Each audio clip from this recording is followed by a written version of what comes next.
Hello everyone, this is another video based on the sorting algorithms. In my previous videos, I have already explained the selection sort, bubble sort, insertion sort, and merge sort. You can check them in the I button or in the description. Now in this video, I am going to explain the quick sort algorithm. So firstly, we should know that why we need the quick sort algorithm if we are already having the other sorting algorithms. So just imagine that we are having a large input array and we have to sort it. Now if we are using the selection sort, bubble sort, insertion sort, they become slower at the big O of n square time complexity. So therefore, for the effective time complexity, we go towards the merge sort algorithm, so which provides the n log and time complexity, like in the best, average, and the worst, all the cases. But the main concern becomes of the space. The merge sort uses the temporary array, or we can say the auxiliary array, in order to put the merged sorted order. So therefore, because of the extra array used, it becomes that particular approach becomes less efficient. If we want a particular approach in which the space should be used minimal, or no any space is used, so for that we go towards the quicksort algorithm. And in the quicksort algorithm, no any extra space, no any auxiliary array is used, only the recursion stack space is used, which is not a kind of auxiliary array. Okay, so this is the reason that the quicksort algorithm is used. All right, now let's discuss about what is the quicksort algorithm actually. So quicksort algorithm is based on the divide and conquer principle. And the core idea behind it is that whatever the array we have to sort, it takes element one by one and places at its correct position. Okay, and there is a concept of pivot in the quicksort algorithm, that it can be chosen any element, like first element, last element, any median, or any random element. So that pivot is chosen, and then that pivot is placed at its correct position. And now whatever the index where that pivot is present, all the elements which are lesser than that pivot comes at its left, and all the elements which are greater than that pivot, they comes at the right. Okay, and this is the core idea of the quicksort algorithm. And after that, whatever the parts, or the partitions are made based on that smaller and the greater elements, again this particular process is performed recursively, okay, repeatedly, until we hit a particular case where any one element is present or no any elements are present. Okay, so that's what the line I have written here, that it places one element in its correct position, and then the recursively solve the smaller parts of the same problem. Okay, now let's get started with a simple example in order to understand what is the behavior of quicksort, how it works. So this is the simple example I have taken here, and in this, the array size of 4 is there and the elements are 4, 1, 3, 2. Now we have to sort this using the quicksort algorithm. Now there is the concept of pivot, which I have already told, that pivot can be the first element, last element, median, or any random element. So in my case, I am choosing the first element as the pivot, and every time when we will be repeating this process for any subarray, that will be automatically selected. The first element will automatically be the pivot. Now 4 is the pivot, so we have to place this at its correct position. So what is the correct position for this 4? This third index is the correct position. So 4 will come here. Now whatever the elements are present here, check for like comparisons, if they are lesser or greater. So if they are smaller, then they will be coming at the left of 4, and if they are greater, then they will be coming at right of 4. 1 is smaller, 3 is smaller, and 2 is smaller, so therefore they will be coming at the left half, so that will become the left subarray. Here right subarray is not present because that is like any of the elements are not there which are greater than 4. So therefore the left subarray is formed, and now the same process which we have done here, it will be followed here as well. Now in this subarray, the first element, this one, will be chosen as the pivot in order to keep at its correct position. Now we need not to worry about the 4 because it is already at its correct position. Now 1 will be moving at its correct position, that is at 0th index, which is already present. And this 3 and 2 are the greater elements, so they will be coming at the right part of this one. So 3 and 2 will come here. Now this particular subarray has been formed, and we have to perform the same process for this. So for this, in this subarray, this 3 is the element which is the first element, so it will be selected as the pivot. Now this 3 has to be placed at its correct position. So what is the correct position for this 3? This second index is the correct position for this 3. So when 3 will come, just check for 2 if it is lesser or smaller. Again, 2 is lesser, so it will be coming at the left part. So it is now forming the left subarray. Now for this, because it is the only one element, so therefore it is sorted in itself. Therefore we need not to worry about it. Okay, this is the we can say a case where this process will be stopped. Okay, so now the array got sorted, and it looks like 1, 2, 3, 4. Okay, and we have to stop. Just remember that we have to stop in this case when any array is having only one element. Okay. Okay, so now we have seen a simple example just to get a basic idea of how the quicksort algorithm works. Now just see here that in this particular array, what we are doing. We are taking first element as the pivot, and every time we are keeping that particular element at its correct position. Now after keeping that element, whatever the index where it is kept, that index becomes a partition index from where the smaller elements to that pivot comes to its left and all the elements greater comes to its right. Okay, and after this the same process is repeated on those two partitions, and this is repeated again and again until we find a single element or the zero elements. It's a kind of empty subarray. Till that point this particular process is repeated. Okay, so in this, what we have to do actually is we have to whatever the array we are given with, we firstly have to find the partition index in order to divide that particular array into two partitions, because quicksort do not sort the entire array at once. It makes the partitions, it performs the same process recursively on two partitions, and till the point where array is having one element or any or the zero number of elements. Okay, this is the thing we have to do. So now how the quicksort function will look like. If we have to sort this particular array, then what will be the function implementation of the quicksort? So it will be like void, and here we will be writing the quicksort function, quicksort, and in this we will be giving this vector, whatever this that nums is there which we have to sort, nums, and inside this we will be giving the low and high. Okay, the low and high are the smaller and the like the first and the last indexes. Okay, now means it is telling that I have to sort this particular part. It means it is saying that I have to sort this 0 to third index. Okay, now firstly what we have to do, firstly we have to find the partition index so that the quicksort can make the partitions to convert it into the sub problems, because it cannot sort the whole array itself, means at one time. So firstly, to find the partition index, let's take this partition index variable so that we can store that index in this, and now the partition function will be called. Okay, in the partition function we will be giving this nums array and along with this low and high. Okay, now because this we have to find the partition index for this particular array from 0 to third index. Okay, so that it can be divided into two partitions.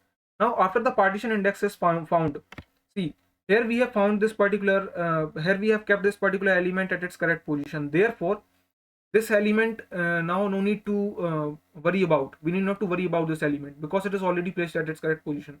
So therefore this particular index becomes the partition index. Okay, this element becomes, this particular index becomes the partition index, and this is the left subarray. So left subarray will be from 0 to 2. It means whatever the partition index is 3, it will be going from 0 to 1 less. It means from low to partition index minus 1. So therefore the quicksort function will be now the quicksort function will be called recursively here, quicksort, and inside this we will be giving the nums array and this low and the partition index minus 1, partition index minus 1. Till this point we have to again make a again we have to sort. This is the recursive call which we have made. Okay, and now the quicksort function will also be called, now the quicksort function will also be called for the second half or for the right partition. So that will be from partition index minus 1,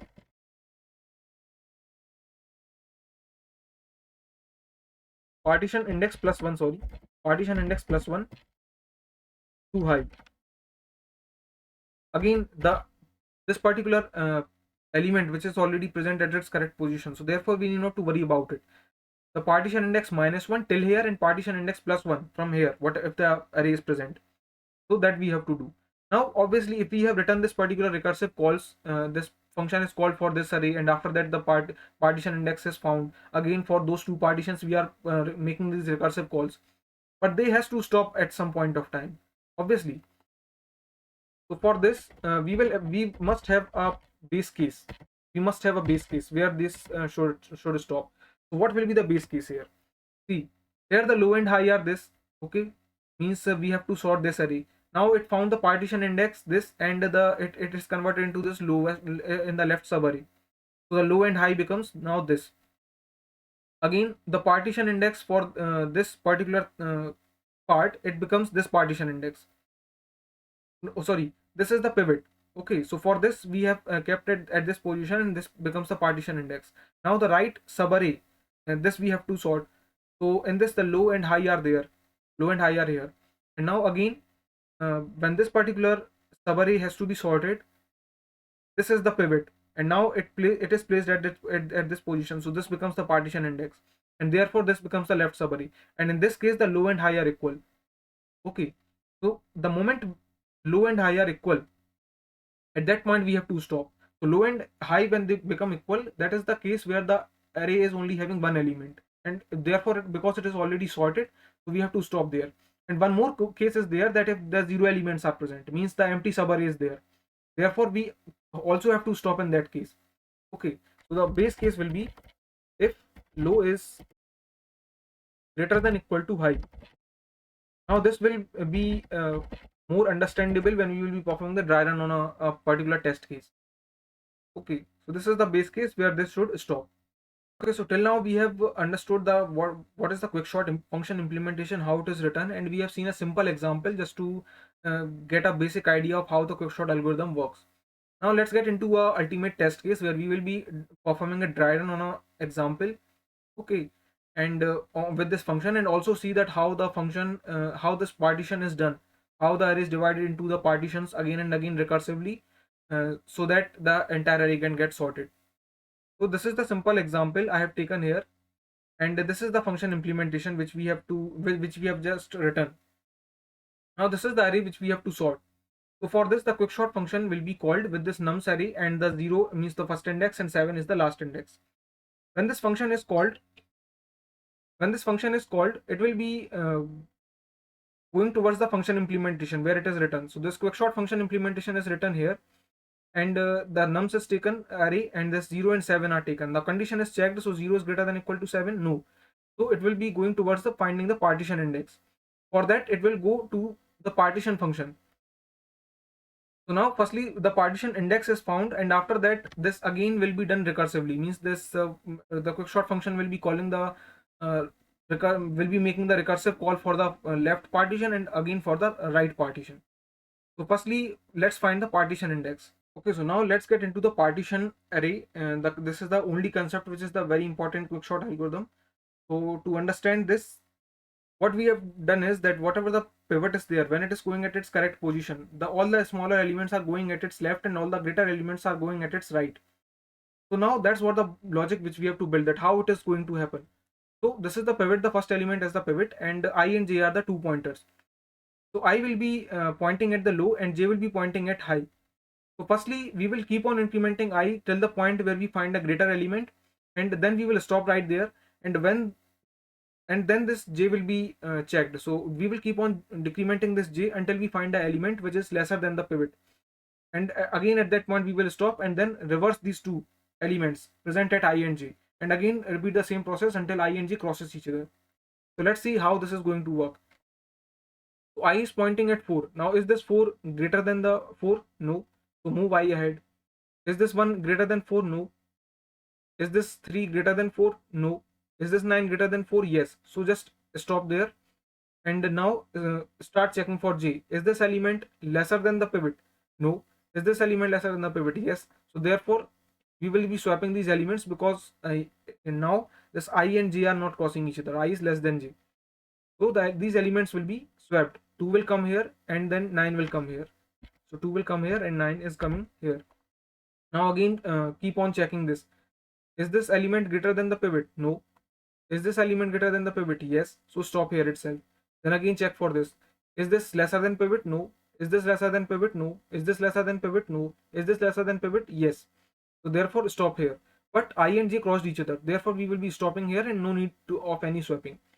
Now here, at whichever index the j is pointing last, we will be swapping this nums of low or this pivot with this nums of j. Okay, and therefore this pivot comes at its right position, or at its correct position. So this is the case. 4 came at its correct position, and now from low to partition index -1 and low to partition index +1, these will be the two partitions, as this is the partition index found here where the pivot is placed at its correct position. Now the same process will be performed recursively on these two partitions as well. Okay, so here we have found the partition index as 3. So partition index is 3 in this case, and now the recursive calls will be made for 0 to 2 index and 4 to 7 indexes. Now firstly the recursive call will be made for the left subarray. For this, condition is checked that 0 is greater than or equal to 2. No. Therefore the partition index will be again found for this. So again let's get here and find the partition index. So the partition index for this again will be found in the same procedure. Like first element will be chosen as the pivot. So this 2 is the pivot. And now again perform the same procedure. I will be moving ahead until we find the greater element, and j will be moving again we find until we find the smaller element. So is this a greater element? No. Is this a greater element? No. Is this a greater element? Yes. So stop here. Again start for j. Is this a lesser element than 2? No. Is this a lesser element? Yes. But I and j, because they crossed each other, so no any swapping will be done. Just stop right here, and whatever the pivot, the nums of low, just swap that with nums of j. So 2 will be coming here and 1 will be coming here. Okay, and this is how the array will look like. 1, 2 and 3. So here 2 is placed at its correct position as we have chosen it as pivot. So therefore this becomes the partition index, and now this is the left subarray and this is the right subarray. Okay, and again the same process will be performed for these two. So for this we have found the partition index. Here we were finding the partition index. So for this function we were finding the partition index. This is the function. So the partition index found for this is 1, and now based on the partition index, these again two recursive calls will be made for the left subarray and the right subarray. So that will be for the 0 0, means because there is only one element, and this will be for 2 and 2, also there is only one element. Firstly the recursive call will be made for this. So because the condition is true here, 0 greater than or equal to 0, because only one element is present, so therefore it is already sorted in itself. So we need not to go ahead, just return from here. So it will be now returning to the next line, or which is written immediately after this. And here the quicksort function or the recursive call is made for 2 comma 2 for that particular index. So again the condition goes true here, and again it returns from here. So whatever the next line is written here, the next line nothing is written here, so it will be just moving towards the function which has called this recursive call, which has made this recursive call. So this recursive call has been made by this quicksort function, so it will be moving towards it, and then now it is completed. We can see here that it is now completed. As we can also see from here, the 1 2 3, this particular subarray is already sorted, 1 2 3, and now we will be moving towards this right subarray. Okay, so this is already sorted, this is already sorted because they are one element in themselves, and now we will come to the left subarray. So for this left subarray, when it is returned to this, it will be now moving towards the second recursive call which is made for 4 to 7 index, and for this it will be moving towards the function this, and here the condition goes false because as of now there is no any like one element or empty subarray. So it will be again going to find the partition index. Again let's go towards this right subarray in order to find the partition index, and the same procedure, the first element will be selected as the pivot. Okay, and once it is selected as pivot, it will be then checking for all the elements. Firstly it will be for I, starting from I and then starting from j. So let's start with I. Is this element greater than the pivot? No. So move I ahead. Is this element greater than pivot? No. Is this element greater than pivot? Yes. So therefore this particular I will be stopped here itself. Now start checking for j. Is this element lesser than 7? No. Is this element lesser than 7? No. Is this element lesser than 7? No. Sorry, it is lesser. So therefore j will stop here. Now no need to swap here because I and j crossed each other. So just stop right here, and wherever the j has pointed last, swap this pivot or this nums of low with the j. So 7 will come here and 5 will come here, and therefore 7 is now at its correct position, therefore it will be the partition index again. And we have to only find the partition index for that, so we have found the partition index is 5. Now the left subarray will be for 4 and 4, and right subarray will be from 6 to 7. So let's come to the function calls here.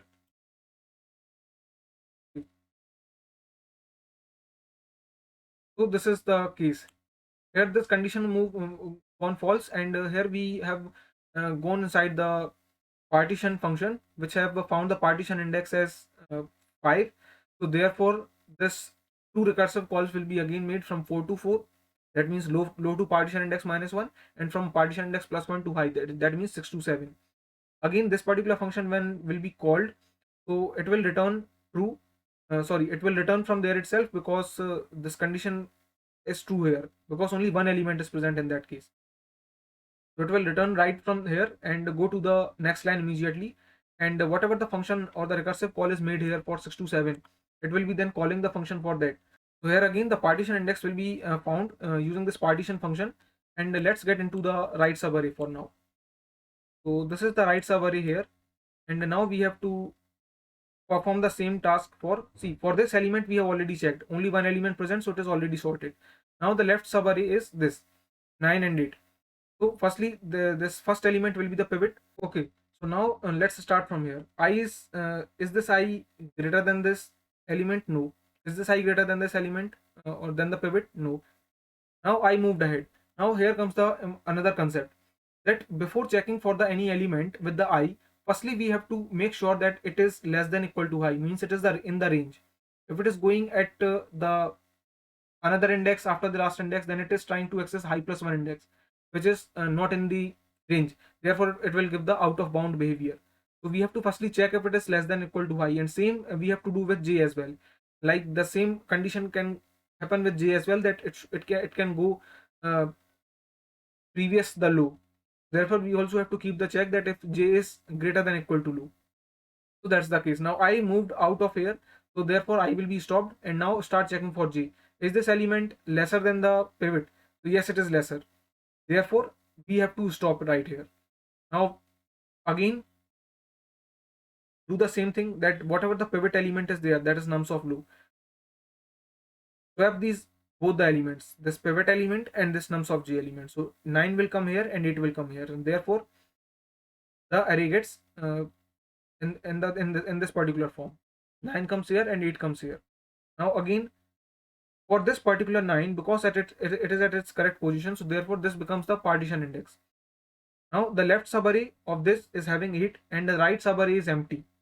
So this is another concept, that there can be the case that the array can be having the one element where we have to stop, and another condition can also be there, that if the subarray is empty, means whatever the partition index is, one of the subarray is empty.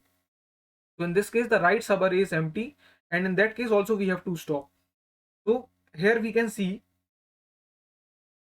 that for this subarray we got the partition index as 7. So therefore this second function call will be made for partition index +1 to high. So partition index +1 will be 8, 7. Therefore low became greater than high. So that's what the concept I am talking about. The low equal to high is for the one element, and the low greater than high is for the empty subarray. So if the one element is there in the array, in that case we have to stop, and also if there is any empty subarray, in that case also we have to stop. So this is the simple case which we have seen in the second recursive call. Okay, so for this we have already checked that the 6 is greater than equal to 6, means for that only one element is there, so we will stop right there. And when we will be moving towards this particular function, then in that case the low becomes greater than high, so in that case also we have to stop, because that is the empty subarray. So this is the example which we have discussed here. So now we have seen the complete dry run of this particular example. Now let's get into the implementation part of it, that how we have to code. So this is the quick short function which I have written here, the quick short function call I have made for the array, input array. And now firstly write the quick short function. So in this, the vector nums will be taken, vector int nums, and here low and high will be taken for the first and the last indexes. And here what we have to do is we have to firstly find the partition index, and for that we will be calling the partition function, in which we give the nums array, we give the low, and we give high. Now after getting the partition index, then we will be making the two recursive calls, quick short, with for both the partitions nums, and then from low to partition index -1,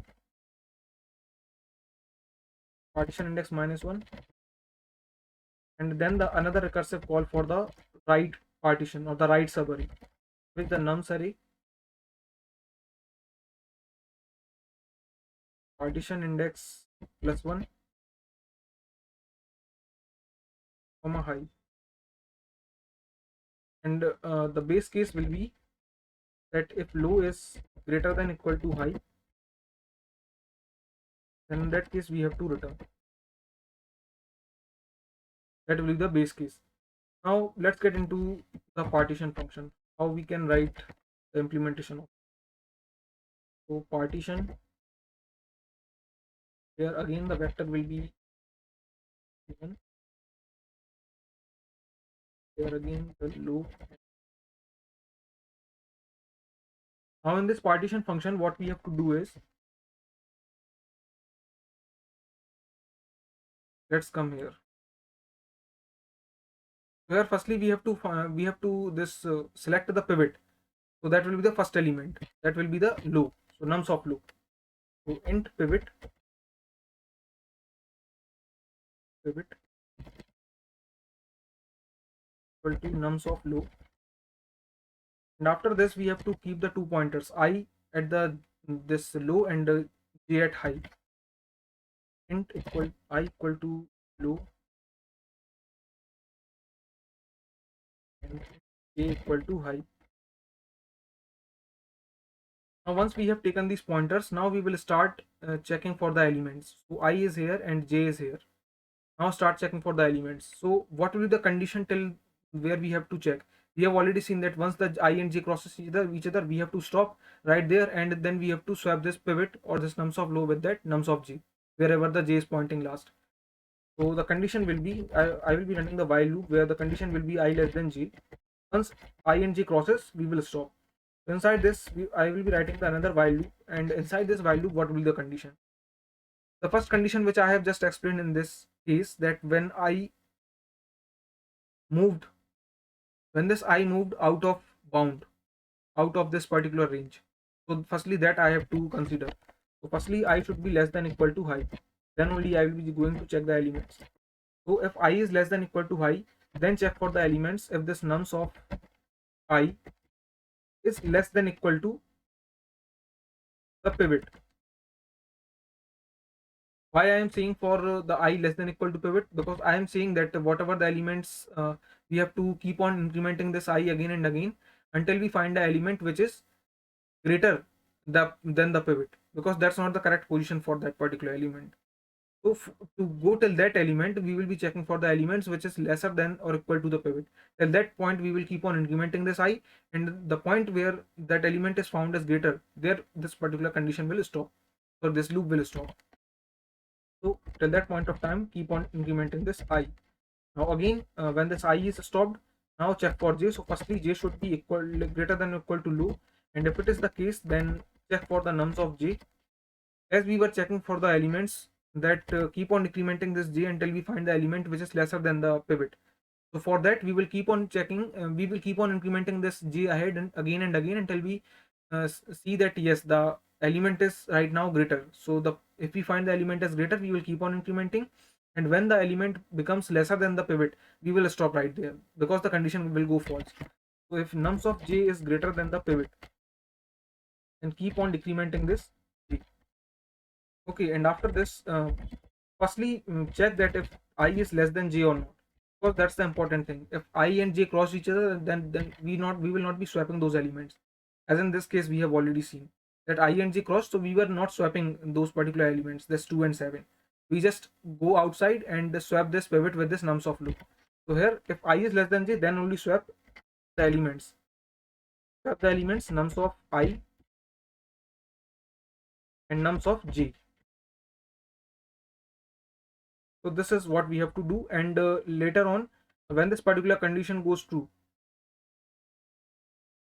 and later on when we have swapped this, now in this case what we have seen that I and j crossed each other. So therefore when this condition will be checked again for I less than j, this condition will go false. So therefore we will go out of this while loop, and there we will perform the swap of this nums of low and this nums of j, where it is pointing last. And at the end, what we have to return? We have to return that partition index. So what is the partition index? That j index itself. to return j here. Okay, now why I have swapped this with nums of loop? Why I'm not swapping it with the pivot? Because pivot is the having the copy of this nums of loop. So if I will be swapping this pivot and this nums of j, then that will be swapped with pivot, not with nums of loop. So because it is the copy, so therefore I will be swapping it with nums of loop and this nums of j. And after this, the pivot goes at its correct position, and then this particular index as the partition index is returned.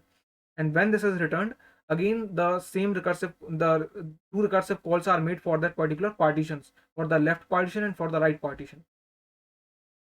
So this is the code for this, and let me just take the input here. This is the input 41327895.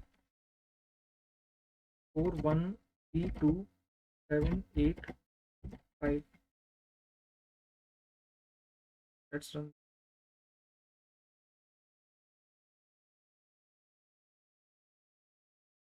Okay, so the array is sorted, that is 1 2 3 4 5 7 8 9. Okay, so we have seen about the quickshot implementation and the partition function implementation. Now let's get into the time complexity of this. Let's check about the time complexity of this quickshot algorithm.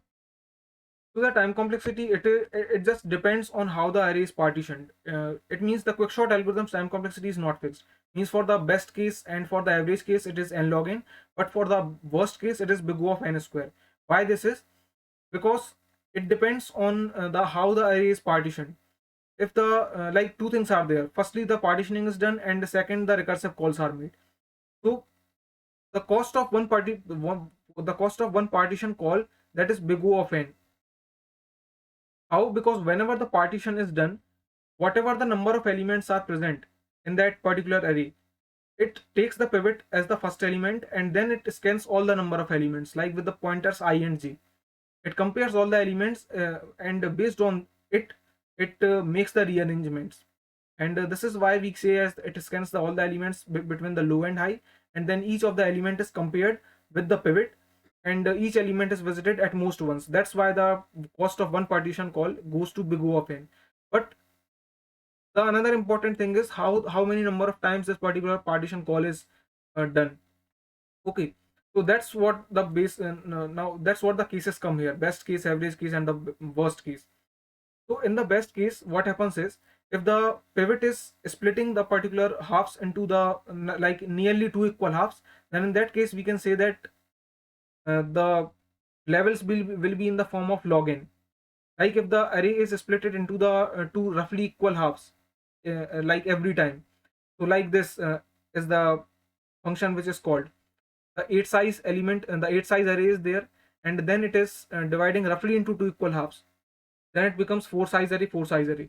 Then it becomes 2 size, 2 size. So in this way. So here, if the 8 elements are there, then the partition function will be working here with the 8 elements, scanning all the 8 elements. Again, the two partition functions will be working here, but again, the 4 elements will be scanned here and 4 elements will be scanned here. So at this level, again 8 elements. At this level, again 8 elements, and at this level, again 8 elements. If the array is divided into roughly two equal halves, then the number of levels which will be formed, that will be the log n levels. And at every level, the partition function is scanning all the n number of elements. So therefore, the total the work done goes to big O of n log n. That is the time complexity n log n. So here the nearly two equal halves we are talking about. That is not the exactly two equal halves, but it is a kind of balanced partition working here. So that's why the n log n time complexity comes here. And then the average case is also here, means if the two roughly not equal halves are there, but yet it is the reasonably balanced, we can say the partitions are made. So in that case also the time complexity goes to big O of n log n. And in the worst case, what happens is that if the pivot is always the smallest or the largest elements. So let's say if the array is already sorted, then in that case, if we are choosing the first element as the pivot, then that is the always the smallest element.